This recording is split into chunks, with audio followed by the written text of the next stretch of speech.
Hozirgi kunda fermer bankdan lizingga biron texnika olmoqchi bo'lsa, bu jarayondagi asosiy muammo agrolizingda riskni baholash. Undagi asosiy sabablar esa inson faktori va dataning tarqoqligi. Natijada jarayon uzoq muddatga cho'ziladi va ko'p hollarda fermer nega rad javobi olganini bilmaydi ham. Yechim sifatida sun'iy intellektga asoslangan platforma taqdim etamiz. Bu platformani sinab ko'rish uchun quyidagi tugmachani bosing. Platformaga fermer yoki bank xodimi sifatida kirish mumkin. Keling, hozir fermer sifatida kiramiz. Kerakli texnikani tanlaymiz. Lizing uchun ariza beramiz va tasdiqlaymiz. Bu jarayonda bizning AI model fermer ma'lumotlarini o'rganadi va 5 ta risk kategoriyasi bo'yicha qaror qabul qiladi. Ariza yuborildi. Ariza holatini ko'rish uchun arizalar tarixi bo'limiga o'tamiz.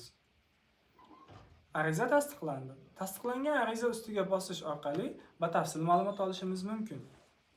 Tasdiqlangan arizalar uchun shartnoma avtomatik ravishda yaratiladi. Shartnomani yuklab olishimiz va uni tekshirishimiz mumkin. Tekshiramiz. Keyingi bo'limda esa to'lovlarni amalga oshirish va ularning holatini ko'rishimiz mumkin. Ha aytgancha, tasdiqlanmagan arizalar uchun shartnoma yaratilmaydi va ular uchun shikoyat tugmachasi paydo bo'ladi. Endi esa tizimga bank xodimi sifatida kiramiz. Bank xodimi barcha arizalar va ularning holatini monitoring qilishi mumkin. Ariza ustiga bosamiz. Risk darajasi va fermer haqidagi barcha ma'lumotlarni ko'rishimiz mumkin.